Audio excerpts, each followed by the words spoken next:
మా latest videos కోసం మా ఈ తెలుగు న్యూస్ ఛానల్ సబ్స్క్రైబ్ చేసి గంట సింబల్ యాక్టివేట్ చేసుకోండి.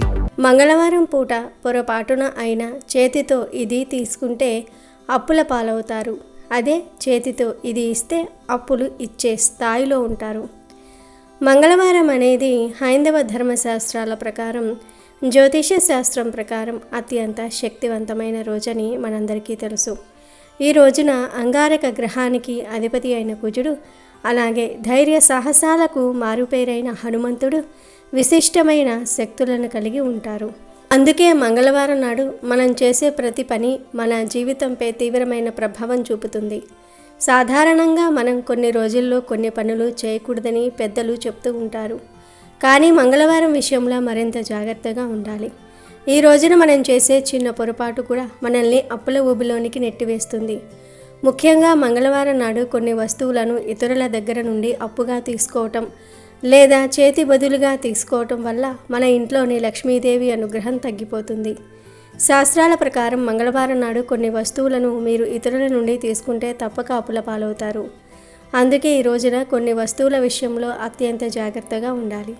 మరి మంగళవారం రోజున పొరపాటున కూడా చేతితో ఏ వస్తువులు తీసుకోకూడదు, ఏ వస్తువులను ఇంటికి అప్పుగా తీసుకురాకూడదు, వస్తువులను ఇంటికి అప్పుగా తెచ్చుకోకూడదు, ఏ వస్తువులను కొని ఇంటికి తీసుకురాకూడదు, ఏ వస్తువులను ఫ్రీగా ఇచ్చినా కూడా తీసుకోకూడదు అనే పూర్తి వివరాలను ఈ వీడియోలో తెలుసుకుందాం. ఫ్రెండ్స్, ఈ విషయాలను సగంలోనే వదిలివేయకుండా చివరి వరకు చూడండి. ఎందుకంటే అరకొర జ్ఞానం ఎప్పుడూ కూడా ప్రమాదమే. ఈ విలువైన విషయాలను తెలుసుకునే ముందు ప్రతి ఒక్కరూ శ్రీమాత్రే నమః అని కామెంట్ చేయండి. అలాగే ఈ వీడియోని లైక్ చేసి మీ మిత్రులకు కూడా షేర్ చేయండి. ఇక విషయంలోనికి వస్తే మంగళవారం రోజున కుజగ్రహ ప్రభావం భూమిపై చాలా ఎక్కువగా ఉంటుంది. కుజుడు అంటేనే అగ్నితత్వానికి ప్రతీక. అందుకే ఈ రోజున కొన్ని వస్తువులను అరువుగా కానీ, చేతి బదులుగా కానీ, ఇరుగింటి పొరిగింటి వారి దగ్గర నుండి కానీ, దానంగా కానీ లేదా ఉచితంగా కానీ అస్సలు తీసుకోకూడదు. వీటిని మంగళవారం పూట కొని కూడా ఇంటికి తీసుకురాకూడదు. ఒకవేళ పొరపాటున తీసుకుంటే మీ జాతకంలో కుజదోషం పెరగటమే కాకుండా ఆర్థికపరమైన ఇబ్బందులు చుట్టుముడతాయి. అప్పుల పాలైపోతారు. లక్ష్మీదేవి అనుగ్రహం తగ్గిపోతుంది. ఆర్థికపరమైన ఇబ్బందులు చుట్టుముడతాయి. కోరి కష్టాలను తెచ్చుకున్నట్టు అవుతుంది. మరి మంగళవారం పూట చేతితో పొరపాటున కూడా తీసుకోకూడని ఆ వస్తువుల జాబితాలో మొదటిది ఎండుమిరపకాయలు. సాధారణంగా మన ఇరుగు పొరుగు వారు కూరల్లోకి కానీ, తాలింపులోనికి కానీ ఎండుమిరపకాయలు అయిపోయాయని అడిగితే మనం ఇస్తూ ఉంటాం, లేదా వారి దగ్గర నుండి తీసుకుంటూ ఉంటాం. కానీ మంగళవారం నాడు ఎండుమిరపకాయలను ఇతరుల దగ్గర నుండి అరువుగా కానీ, చేతి బదులుగా కానీ తీసుకోకూడదు. ఎండుమిరపకాయలు తీక్షణమైన స్వభావాన్ని కలిగి ఉంటాయి. వీటిని మంగళవారం నాడు తీసుకోవటం వల్ల ఇంట్లో గొడవలు జరగటం, మనశ్శాంతి కోల్పోవటం వంటివి జరుగుతూ ఉంటాయి. అలాగే ఇది మీ ఆర్థిక స్థితిని దెబ్బతీస్తుంది. అప్పుల పాలైపోతారు. ఎండుమిరపకాయలు మాత్రమే కాదు, మంగళవారం నాడు అస్సలు అప్పులు తీసుకోకూడదు. ఈ రోజున అప్పు తీసుకుంటే ఆ అప్పుని తీర్చడానికి మీకు ఏళ్ల తడబడి సమయం పడుతుంది. అప్పు తీరిపోగా వడ్డీలు పెరిగిపోయి చివరకు మీరు అప్పుల పాలవుతారు. ఒకవేళ మీరు ఎవరికైనా డబ్బులు ఇవ్వాల్సి ఉంటే మంగళవారం నాడు ఇస్తే చాలా మంచిది. దీనివల్ల మీకు ఉన్న అప్పులన్నీ త్వరగా తీరిపోతాయి. కానీ కొత్తగా అప్పు చేయటం మాత్రం అస్సలు మంచిది కాదు. తర్వాతి ముఖ్యమైన వస్తువు చింతపండు. మంగళవారం నాడు చింతపండును అరువుగా కానీ, దానంగా కానీ తీసుకోకూడదు. చింతపండు పులుపు తత్వాన్ని కలిగి ఉంటుంది. శాస్త్రాల ప్రకారం మంగళవారం నాడు ఇతరుల దగ్గర నుండి చింతపండు తీసుకోవటం వల్ల మీ జీవితంలో చేదు అనుభవాలు, ఆర్థిక ఇబ్బందులు వస్తాయి. ముఖ్యంగా లక్ష్మీదేవికి పులుపు వస్తువులను మంగళవారం నాడు అప్పుగా ఇవ్వటం లేదా తీసుకోవటం ఇష్టం ఉండదు. ఇది మీ ఇంట్లో ఉన్న సిరి సంపదలను హరిస్తుంది. అలాగే మంగళవారం పూట పప్పు దినుసులను కూడా చేతితో తీసుకోకూడదు. కందిపప్పు కానీ, మినపప్పు కానీ లేదా మరే ఇతర పప్పులైనా సరే ఈ రోజున అరువుగా తెచ్చుకోకూడదు, కొనకూడదు కూడా. పప్పు దినుసులు భూమి నుండి పుట్టే శక్తివంతమైన ఆహార పదార్థాలు. వీటిని మంగళవారం నాడు ఇతరుల దగ్గర నుండి తీసుకోవటం వల్ల జాతకరీత్యా దోషాలు కలుగుతాయి. అదేవిధంగా టమాటాల గురించి కూడా మనం మాట్లాడుకోవాలి. టమాటాలు ఎర్రగా ఉంటాయి. ఎరుపు రంగు కుజుడికి అత్యంత ప్రీతికరమైనది. మంగళవారం నాడు టమాటాలను ఉచితంగా కానీ, చేతి బదులుగా కానీ తీసుకోవటం వల్ల మీపై కుజుడి ప్రతికూల ప్రభావం పడుతుంది. దీనివల్ల అనవసరమైన కోపము, చిరాకు పెరిగి కుటుంబ సభ్యుల మధ్య కలహాలు మొదలవుతూ ఉంటాయి. మంగళవారం నాడు టమోటాలను కొని ఇంటికి కూడా తీసుకురాకూడదు. అప్పుల పాలైపోతూ ఉంటారు. చాలామంది చేసే ఇంకో పొరపాటు ఏమిటంటే మంగళవారం నాడు కొత్త బట్టలు ధరించటం. జ్యోతిష్య శాస్త్రం ప్రకారం మంగళవారం నాడు కొత్త వస్త్రాలను ధరించడం వల్ల మీ గౌరవ మర్యాదలు తగ్గే అవకాశం ఉంటుంది. కొత్త బట్టలు ధరించడానికి శుక్రవారం లేదా బుధవారం వంటి రోజులు ఉత్తమం. మంగళవారం నాడు కొత్త బట్టలు ధరిస్తే శత్రువుల భయం పెరుగుతుందని, సమాజంలో మీ ప్రతిష్ట దెబ్బతింటుందని పెద్దలు చెప్తూ ఉంటారు. అలాగే మంగళవారం నాడు రాగి వస్తువులను కూడా కొనకూడదు. రాగి కుజుడికి సంబంధించిన లోహం. ఈ లోహాన్ని మంగళవారం నాడు కొనటం వల్ల ఇంట్లో అశాంతి నెలకొంటుంది. అయితే రాగి వస్తువులను దానం చేయటం మాత్రం చాలా మంచిది. చాలా మంచి ఫలితాలను కూడా ఇస్తుంది. మీరు ఎవరికైనా రాగి పాత్రను దానం చేస్తే మీకు ఉన్న కుజదోషం తొలగిపోయి ఆర్థికంగా నిలదొక్కుంటారు. కానీ మీరు మాత్రం ఇతరుల దగ్గర నుండి రాగి వస్తువులను తీసుకోకూడదు. వీటితో పాటు మరికొన్ని వస్తువుల గురించి కూడా మనం తెలుసుకోవాలి. మంగళవారం నాడు ఉప్పును ఇరుగు పొరుగు వారి దగ్గర నుండి అరువు తెచ్చుకోవటం కానీ చేయబదులు తెచ్చుకోవడం కానీ చేయకూడదు. ఉప్పు ఇంట్లోని నెగిటివ్ ఎనర్జీని తీసేస్తుంది. కానీ మంగళవారం నాడు దాన్ని ఇతరుల దగ్గర నుండి తీసుకుంటే వారి ఇంట్లోని దరిద్రం మీ ఇంటికి వచ్చే అవకాశం ఉంటుంది. అలాగే ఇనుముతో చేసిన వస్తువులు అంటే కత్తెరలు, సూదులు, చాకులు వంటివి కూడా మంగళవారం నాడు ఇతరుల నుండి తీసుకోకూడదు. ఇవి హింసకు మరియు గొడవలకు చిహ్నాలుగా పరిగణించబడతాయి. మంగళవారం నాడు వీటిని తీసుకుంటే మీ ఇంట్లో ప్రమాదాలు జరిగే అవకాశం కూడా ఉంటుంది. నూనె విషయంలో కూడా జాగ్రత్తగా ఉండాలి. మంగళవారం నాడు నూనెను దానం ఇవ్వవచ్చు, కానీ ఇతరుల నుండి తీసుకోకూడదు. నూనె తీసుకోవటం వల్ల శని ప్రభావం కూడా మీపై పడే అవకాశం ఉంటుంది. చూశారు కదా, మంగళవారం నాడు ఈ వస్తువులను తీసుకోవటం వల్ల ఎన్ని అనర్థాలు జరుగుతాయో. ఈ నియమాలను పాటించడం వల్ల మీ ఇంట్లో సుఖ సంతోషాలు నెలకొంటాయి. ముఖ్యంగా మంగళవారం నాడు ఎవరికీ అప్పు ఇవ్వకుండా ఉండటం కన్నా ఎవరి దగ్గర నుండి అప్పు తీసుకోకుండా ఉండటం చాలా ముఖ్యం. మంగళవారం నాడు హనుమంతుడిని స్మరిస్తూ లక్ష్మీదేవిని పూజిస్తూ చెప్పిన ఈ వస్తువుల విషయంలో జాగ్రత్తగా ఉంటే మీ ఆర్థిక స్థితి మెరుగుపడుతుంది. అప్పుల బాధల నుండి విముక్తి లభిస్తుంది. మీరు అప్పులు చేసే స్థాయి నుండి అప్పులు ఇచ్చే స్థాయికి ఎదుగుతారు. ఈ విషయాలను గుర్తుంచుకొని మీ జీవితంలో పాటించండి. భక్తి శ్రద్ధలతో ధర్మాన్ని ఆచరిస్తే ఆ దైవం ఎప్పుడూ మనల్ని కాపాడుతుంది. మీరు మంగళవారం నాడు హనుమంతుడి గుడికి వెళ్ళి ఆకుపూజ చేయటం లేదా సింధూర ధారణ చేయటం వల్ల కూడా అద్భుతమైన ఫలితాలు ఉంటాయి.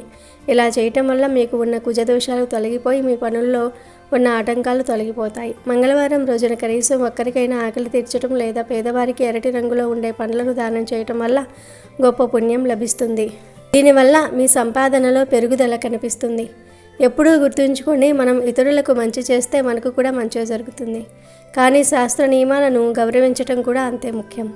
మంగళవారం యొక్క శక్తిని అర్థం చేసుకుని ప్రవర్తించండి. అది మీకు శుభాలను చేకూరుస్తుంది.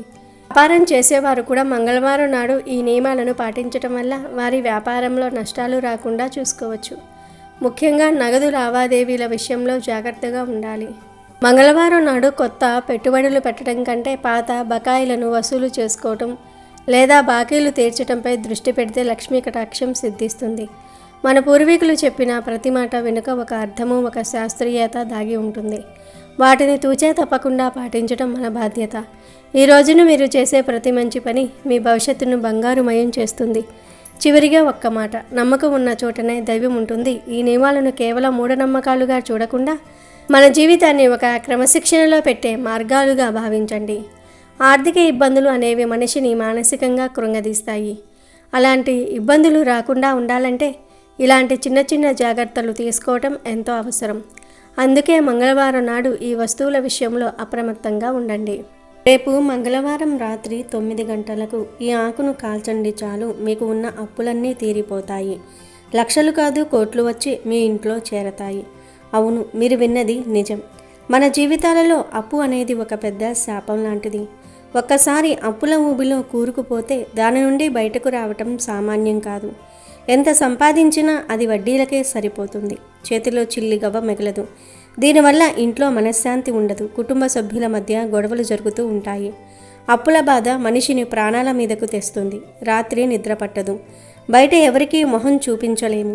ఇలాంటి ఆర్థిక ఇబ్బందుల నుండి, అప్పుల ఊబి నుండి బయటపడడానికి మన ఆయుర్వేద మరియు ఆధ్యాత్మిక శాస్త్రాలలో ఎన్నో అద్భుతమైన పరిహారాలు ఉన్నాయి. అందులోనూ మంగళవారం రోజు చేసే ఈ పరిహారం చాలా శక్తివంతమైనది. మరి ఇంతకీ మంగళవారం రోజు రాత్రి ఏ ఆకును కాల్చాలి? ఆ పరిహారం ఏంటి, ఆ మాయా ఆకు ఏంటి అనే విషయాన్ని ఈరోజు మనం ఈ వీడియోలో పూర్తిగా తెలుసుకుందాం. ప్రకృతిలో ఉండే ప్రతి మొక్కకు, ప్రతి ఆకుకు ఒక ప్రత్యేకమైన శక్తి ఉంటుంది. మన చుట్టూ ఉండే చెట్లు కేవలం గాలిని ఇవ్వటమే కాదు, మనలోని నకారాత్మక శక్తిని గ్రహించి సానుకూల శక్తిని ఇచ్చే గుణం కలిగి ఉంటాయి. కొన్ని ఆకులకు ధనాన్ని ఆకర్షించే శక్తి, దిష్టి దోషాలను తొలగించే శక్తి ఉంటుంది. అలాంటి వాటిల్లో వేపాకు చాలా ముఖ్యమైనది. వేప చెట్టును మనం సాక్షాత్తు అమ్మవారి స్వరూపంగా భావిస్తాం. ప్రకృతిలోని ప్రతి అణువులోనూ దైవశక్తి నిక్షిప్తమై ఉంటుంది. వృక్షో రక్షితి రక్షితః అంటారు కదా. మనం ప్రకృతిని ప్రేమిస్తే అది మనల్ని కాపాడుతుంది. వేపాకులో ఉండే చేదు మన శరీరంలోని క్రిములను ఎలా చంపుతుందో, ఆధ్యాత్మికంగా ఈ ఆకు నుండి వచ్చే పొగ మన ఇంట్లోని దరిద్రాన్ని, అప్పుల బాధలను, అలాగే మన చుట్టూ ఉన్న నెగిటివ్ ఎనర్జీని అలా తరిమి కొడుతుంది. మన ఇంట్లో లక్ష్మీదేవి ఎప్పుడూ ఉంటుంది.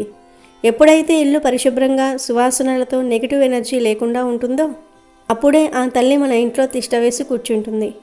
మంగళవారం రోజు కుజుడి ప్రభావం ఎక్కువగా ఉంటుంది కాబట్టి ఈ రోజున వేపాకుతో చేసే పరిహారం మన ఆర్థిక ఇబ్బందులను పరిష్కరించడంలో అద్భుత ఫలితాలను ఇస్తుంది. ఇక అసలు పరిహారం ఎలా చేయాలో వివరంగా తెలుసుకుందాం. దీనికోసం మీరు రేపు మంగళవారం పగటిపూట అంటే సూర్యుడు ఉన్న సమయంలోనే ఒక వేప చెట్టు దగ్గరకు వెళ్ళండి.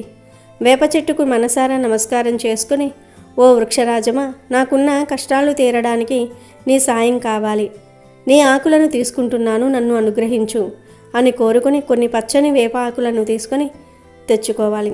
ఇలా తెచ్చుకున్న ఆకులను శుభ్రంగా నీళ్లతో కడిగి సాయంత్రం వరకు అంటే రాత్రి 9 గంటల వరకు వాటిని ఒక ప్లేట్లో పెట్టి ఆరబెట్టాలి. అంటే ఆకుల్లో ఉండే పచ్చదనం పోయి అవి కొంచెం డ్రైగా అవ్వాలి.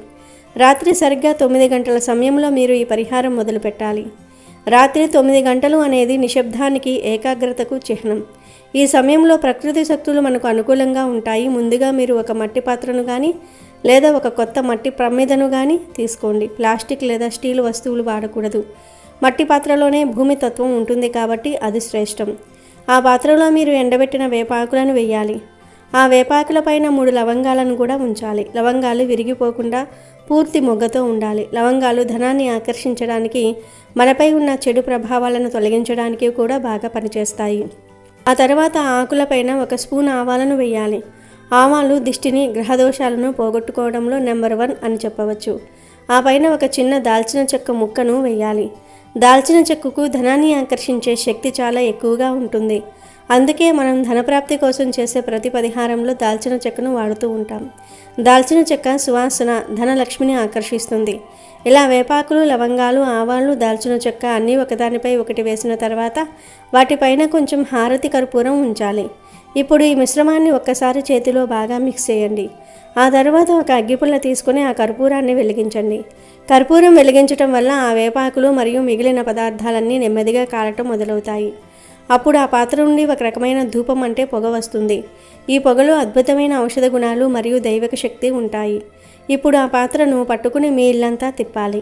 అంటే మీ ఇంట్లో ఉండే ప్రతి గదిలోనికి, ప్రతి మూలకు ఆ పొగ వెళ్ళేలాగా చూడాలి.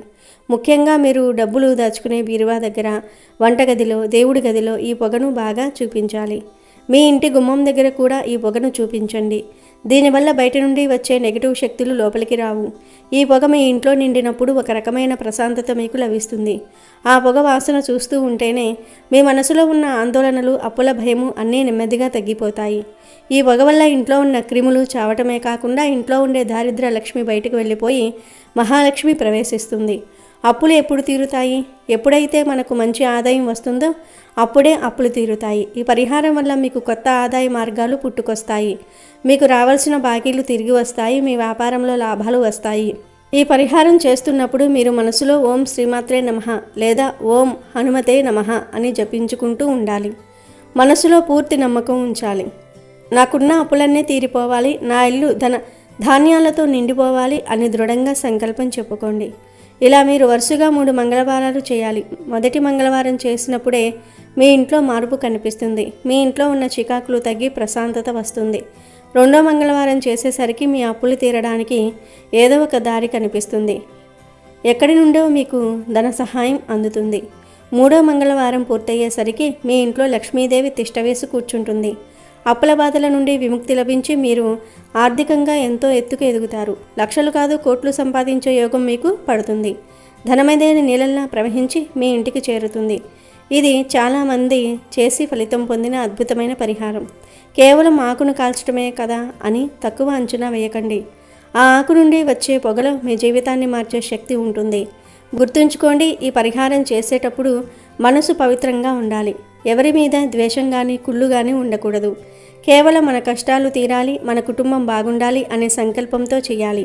ఈ పరిహారం చేసిన రోజు రాత్రి ప్రశాంతంగా నిద్రపోండి. ఎవరితోనూ గొడవ పడకండి. మరుసటి రోజు నుండి మీ పనుల్లో మీరు పూర్తి నిమగ్నం అవ్వండి. దైవబలం తోడైతే మనిషి సాధించలేనిది ఏదీ లేదు. మన కృషికి దైవశక్తి తోడైతేనే ఫలితం లభిస్తుంది. కాబట్టి రేపు మంగళవారం రాత్రి 9 గంటలకు మర్చిపోకుండా ఈ వేపాకుల పరిహారం చేయండి. మీ జీవితాన్ని మార్చుకోండి. మంగళవారం రోజు ఇప్పుడు మనం చెప్పుకున్న నియమాలను ఖచ్చితంగా పాటించండి. ఈ వీడియోని మీ స్నేహితులకు, బంధువులకు కూడా షేర్ చేయండి. ఎందుకంటే అప్పుల బాధలో ఉన్న ఎంతోమందికి ఈ వీడియో ఒక దారి చూపిస్తుంది. ఒకరి బాధను తీర్చడంలో మనం సాయం పడితే ఆ పుణ్యం మనకు ఎన్నో రెట్లు తిరిగి వస్తుంది. చివరిగా ఒక్క మాట, అప్పు అనేది ఒక బరువు, అది మనల్ని కిందకు లాగుతుంది. కానీ ఈ పరిహారం ఆ బరువును తీసేసి మిమ్మల్ని స్వేచ్ఛగా ఎగిరేలాగా చేస్తుంది. లక్ష్మీదేవి అనుగ్రహం ఉంటే కొండంత అప్పు కూడా చిటికలో తీరిపోతుంది. ఆ అమ్మవారిపై భారం వేసి పరిహారం ప్రారంభించండి. మీ ఇంట్లో ఎప్పుడూ లక్ష్మీదేవి కలకలలాడుతూ ఉండాలని, మీ కుటుంబం ఆయురారోగ్యాలతో అష్టైశ్వర్యాలతో ఉండాలని కోరుకుంటూ ఈ పరిహారాన్ని చేసి శుభ ఫలితాలను పొందండి. అమెజాన్లో బెస్ట్ డిస్కౌంట్స్ కోసం వీడియో డిస్క్రిప్షన్లో లింకు ఉంది, చూడండి. అలాగే మా టెలిగ్రామ్ ఛానల్ సబ్స్క్రైబ్ చేసుకోండి.